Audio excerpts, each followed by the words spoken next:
Welcome to the Service Industry Podcast. I've spent the last decade as a CEO, operator, and business builder selling tens of millions of dollars in products and services. I, just like many of you, started with nothing.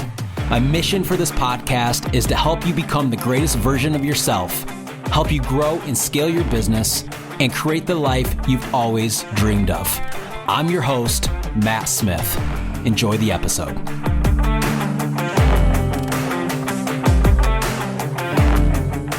What is going on, everybody? Matt here from the Service Industry Podcast. Hope everybody's doing well. I think I've got a pretty interesting episode for you guys today. This is not something I've never talked about before, but we're going to talk about it in a little bit more detail than normal. And today we're going to talk about the owner identity crisis, which is what I call it.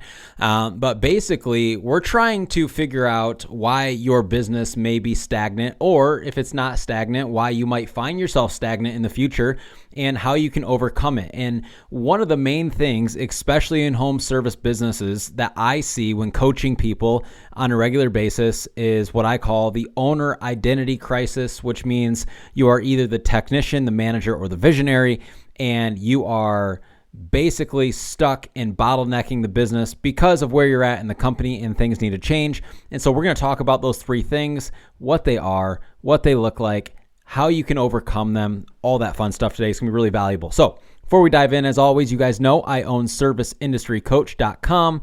We are a home service business marketing solution for you. So we do a ton of print marketing. Anything print you can think of, we do, but we are masters at direct mail, postcards, door hangers, business cards, all that kind of stuff. We also build websites, and as many of you know, I do tons and tons of one-on-one coaching with home service businesses all over the world. Australia, the UK, United States, all over the place. So if you own a home service business, you want to get to the next level, and you want to work with somebody who has done what you are trying to do, go to ServiceIndustryCoach.com, check out what we do, reach out, happy to answer any questions you got. Second, if you haven't joined the Facebook group, please do. I actually posted a picture in there this morning. Two guys that I'm coaching right now, they happen to be in the same market, different industries, but same market. They're buddies, and they're out banging out yard signs this week to hit their quota, which is one of their homework pieces, but they're doing it together. And so, dude, the Facebook group is sick, man. It's like, it's bringing people together. We're all business owners in there in the home service business space. People are asking questions, getting opinions and answers, and I'm super active in there. So if you haven't joined it, click the link in the show notes, go join it. Just make sure when you do, you tell me what kind of business you own. That way I can let you in. All right. So this is a really big one. And I know this isn't like a big sexy topic, but understanding what I call the owner identity crisis and where you fall in one of the three identities is really crucial for dictating if you're going to grow your business, how far you're going to grow your business, and where you're going to get bottlenecks in the business while scaling. Okay. And so for many of you, you might think you own a business, but in reality, does it actually own you? Like, if you feel like you're constantly putting out fires, you're exhausted, you're unsure why your business isn't scaling, it could be because you're stuck in the wrong role. All right. You're in the owner identity crisis right now.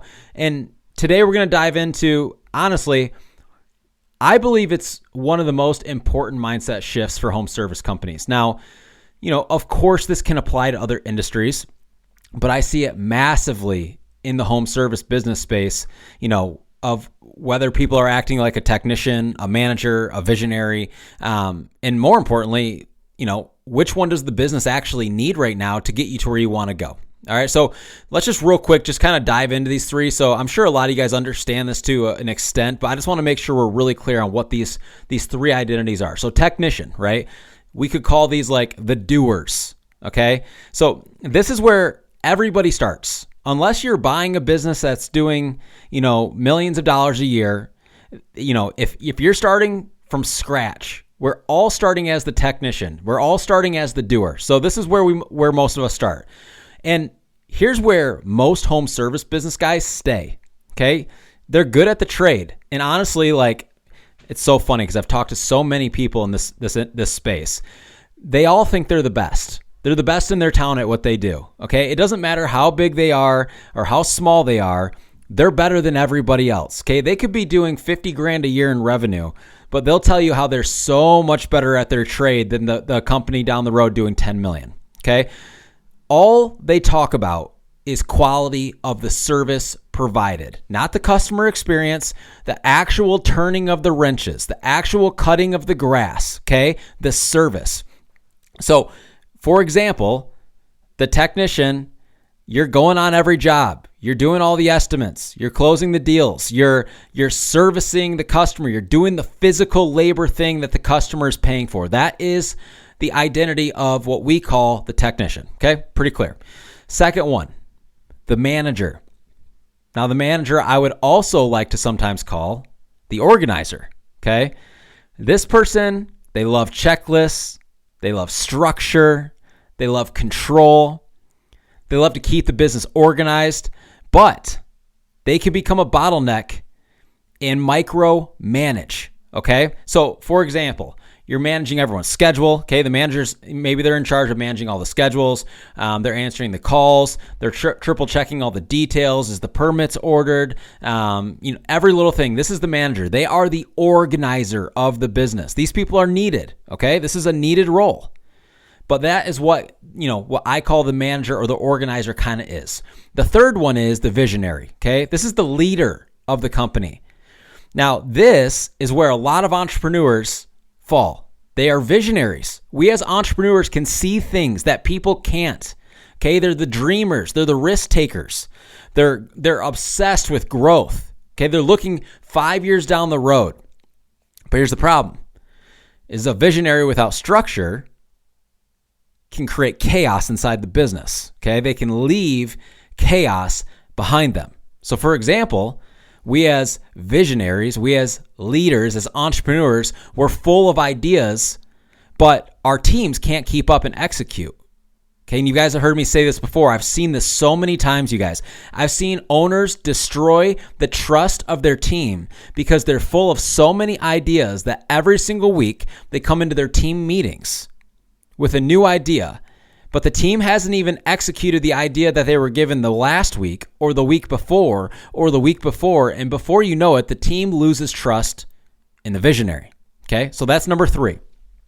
By the way, all 3 of these identities are needed in a home service business in order to scale to a large company. All right. So just want to be clear about that. I'm not here bashing any of these. These are all very needed inside the business. The part that we're trying to figure out today is where should you be at and what should your identity be inside the business today? All right.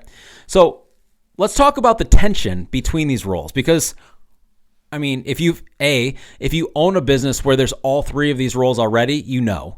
But B, maybe you've worked in a company before you started your own that had all 3 of these roles, and you'll know. You'll probably feel it when I'm talking about it. So let's talk about the tension between the roles. So first off, there's no doubt that most businesses cap.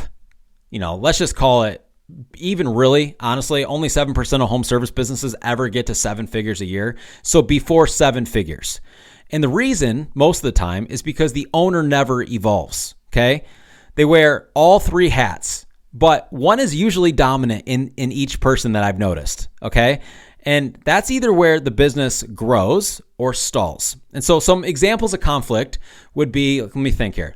Let's just say like the technician versus a visionary. A visionary might say, I want to grow. A technician might say, no one else can do this right.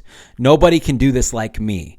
Nobody can do this service, can turn the wrench, can cut the grass, can spray the pest control, fill in the blank, right? Can put on the roof better than me. But the visionary, all they're thinking about is, I want to grow. The technician, all they're thinking about is, I'm the best at doing this and no one else can do it as good. You can see how those might clash. Where let's just say a manager versus a visionary, right? A manager might say, let's systemize. A visionary might say something like, let's just go as fast as humanly possible and we'll figure it out as we go. Okay? I'm going to be real honest. The second one I just said, let's go as fast as possible and we'll figure it out as we go, is kind of me. Okay? And so for a manager below me who's like, checklist, systems, organize, and then they have someone above them like me going, dude, we got to go faster. We're going to figure it out as we go. there could be some conflict there. Okay. You guys can see that. And so we need to find our role. And so basically the way I like to start this off is kind of by self-discovery. Let's ask ourselves some questions.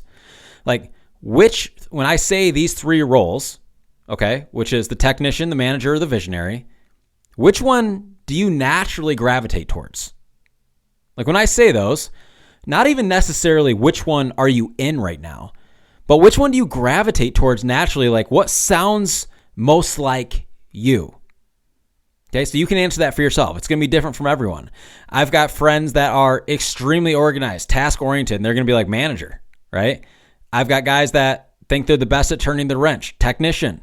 I've got guys that are complete visionaries, and they can see what isn't there, and they just want to go and get there. They're not waiting until everything's perfectly in line to go. They're going now and figuring it out as they go. That's a visionary, okay? But more importantly is, which one does your business actually need from you right now? That's the next question you need to ask yourself. Which one does your business need?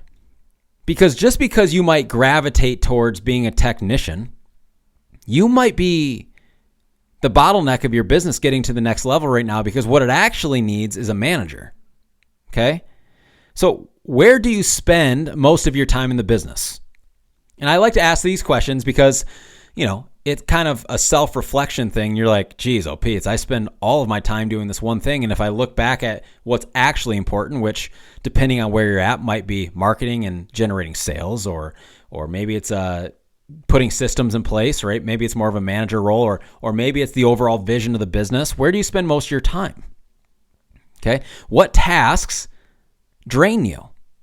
Like when you're doing tasks inside your business, which ones pop up that you just go, ugh, I do not feel like doing that. They drain you. But on the other side, what tasks energize you? Okay. When a task comes up, like for me, if we're talking about branding, we're talking about marketing, we're talking about generating leads, sales, that energizes me. But if you want to talk about turning the wrenches, being the technician, that drains me. That's not my sweet spot for me personally, okay? And then the last question I'd ask yourself is, what's on your calendar on a regular basis that somebody else could be doing, but you're choosing to do it, okay? Because what happens a lot is we have things on our calendar that we are choosing to do. However, because we are choosing to do those things on a weekly or maybe even a daily basis, we are holding our business back from getting to where it needs to go. Because by you being tied up doing the things on the calendar that somebody else could be doing right now, it's affecting you from scaling, because you need to be in other places inside of the business that need your attention in order to grow. Okay? You're like, well, Matt, that just I get it. I'm a technician. What the heck am I going to do? I don't know how to go from technician to manager or manager to visionary. Well, let's just break this down super easy, okay? And I'm just going to give you a few points just to get you guys started. But this is easier than you think, okay? When you're going from technician to manager, the first thing before you do anything, it's a mental shift. You have to accept that 80% done right by somebody else is better than 100% done by you. I'm going to say that one more time. You have to accept that 80% done right by somebody else is better than 100% done by you. Okay? This is the biggest hang up for technicians. They're stuck on the fact that nobody can do it as good as them. And in return, it's why they never grow past one truck. It's why they get stuck at a certain revenue point depending on their service, because they don't trust anybody else to do it the way they do it. And here's the reality. I'm going to break it to all of you technicians right now. You are right. Nobody's going to do it as good as you. But guess what? It doesn't matter, because 80% done right by somebody else is better than 100% done by you. It allows you to grow the business bigger. It allows you to hire more people and affect people in your community. It allows you to service more customers. And here's the deal, you guys. You're scared to death of callbacks. You're scared to death of a customer getting upset. Just do the right thing and fix it. Do you know how many callbacks I've had in my businesses? A gazillion. Do you know how many of those didn't lead to bad reviews or long-term disgruntled customers or people talking bad about my company? I mean, honestly, 97% of those callbacks all turned into lifetime customers because rather than looking at it as a bad thing, I took what's quote unquote a bad thing and turned it into a way to build trust with the customer. Hey, Matt, we just had our windows cleaned, and I'll be honest with you, there's 4 upstairs, and they look like trash. John, I'm so sorry. I'm going to have somebody out there today to fix it. Boom. What do you think that customer's going to do next time they need window cleaning? You think they're going to go, I'm going to go with somebody else because they left 4 bad windows? No, dude, they're going to go, I'm going to go with that same company because I know that if something's not done right, they fix it.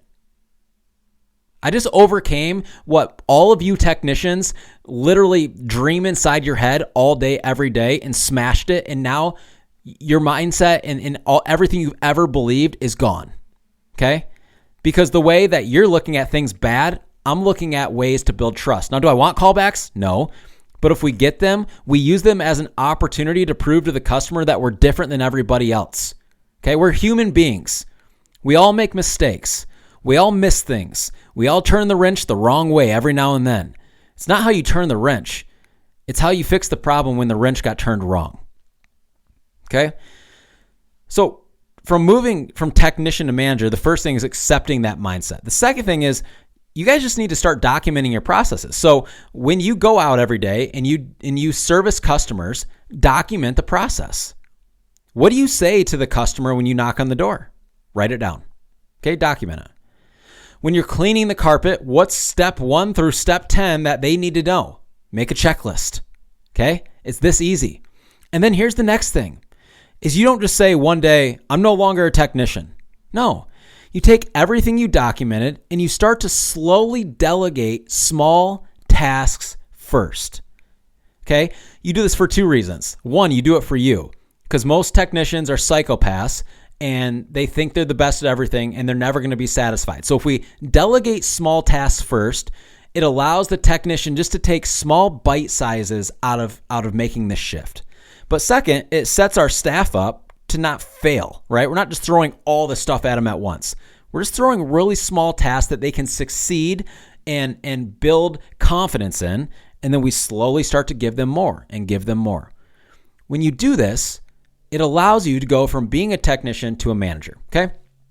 Now, let's say we're a manager currently. How do we go from being a manager to a visionary? Okay, because at the end of the day, the business needs a visionary in order to get it to where it needs to go. Without a vision, the business will perish.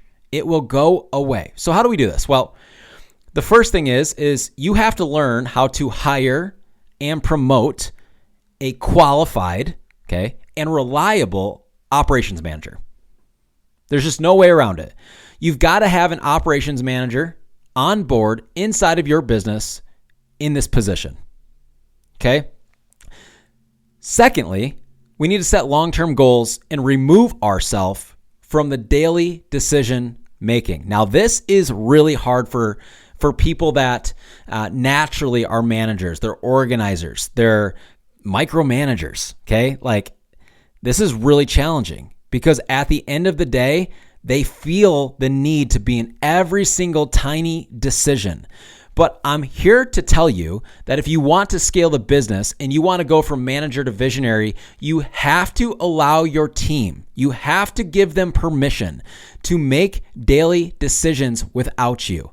Now, there will always be decisions inside of the business that will need your guidance, always, okay? So what I've seen, I've seen and heard very successful people do when it comes to this type of thing. A lot of people will set actual dollar amounts on the decisions that the managers are allowed to make without contacting, let's call it the owner, the CEO, whoever is above them. Okay. Now for you, if it's not a dollar amount, it could be an importance thing. So for example, let's try to relate this to home service. It might be something like, hey, you're allowed to make calls. Let's just say we have a customer for a roofing job and the job's $20K and they said they'd pull the trigger if you would do it for 19. You can make that decision as a manager without calling me as an owner. Okay. I trust you. Are we profitable? Are we within the margins we need to be in? You don't need to call me for that. You can make that decision. But let's just say we get a call from, I'm just going to throw something random out there, the Detroit airport, and they need the entire airport done as far as a brand new roof. That's something maybe me as an owner should be brought in on because I don't want to lose out on a 15, 20, whatever it is, $1 million job. That's probably an important enough problem or decision you should bring me in on. So you guys can do it by dollar amount. You can do it by importance. But long-term short is you have to set long-term goals and remove yourself from the daily decision making. Okay. You've got to allow your operations manager to make hard decisions. And this is actually one of the biggest complaints I hear from owners all the time that are trying to go from manager to visionary. They go, Matt, they're blowing me up all the time. My phone never stops. I get texts all day. I get calls all day. They can't make any decisions for themselves. Well, have you set them up to succeed? Have you given them permission to make these decisions? Do they know that if they screw up and they make the wrong decision, they're not going to get fired? If not, then of course they're going to blow you up all day long and not fully allow you to transition from manager to visionary. Okay? So again, document processes. Delegate small things first. When they're making decisions, allow them to make small decisions first and slowly build trust and work their way up. All right. And so this is how we go from manager to visionary. Now, I've got a quote here that I love. And when I read this, I didn't come up with this. I'm not taking credit for it. But when I read this, it smacked me right in the face. And the quote is this: your job, okay, as owners, your job is to build the machine, not be the machine. Say it one more time. Your job is to build the machine, not be the machine. Too many of you are trying to be the machine, and then you wonder why the machine is stuck. All right?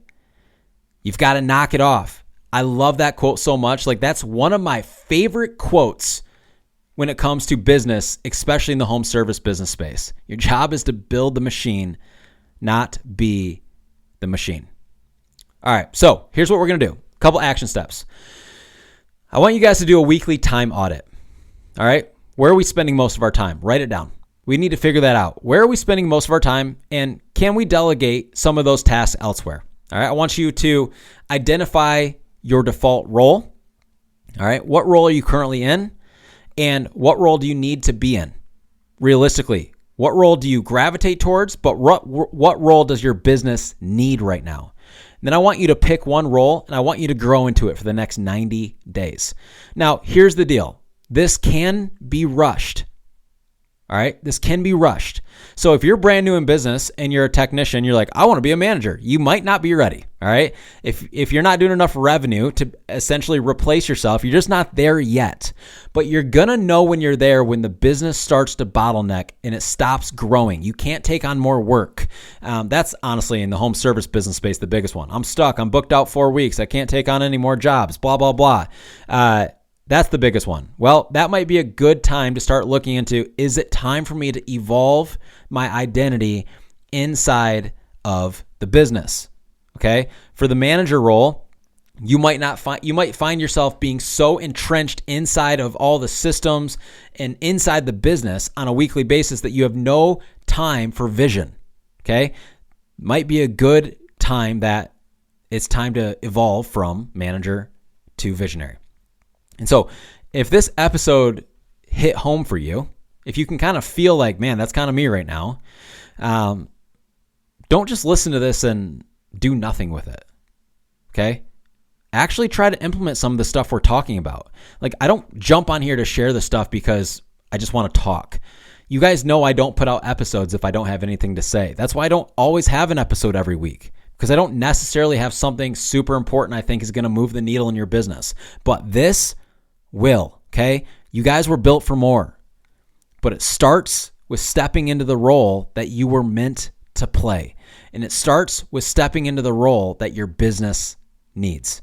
If you guys like this or you know anyone that should listen to it, please share it. It means the world to me, helps us grow the show. And I will see you guys on the next episode. Thank you for listening to this episode of the podcast. As always, if you need any help marketing your business or want to work with me directly doing one-on-one coaching, visit serviceindustrycoach.com. We'll see you on the next episode.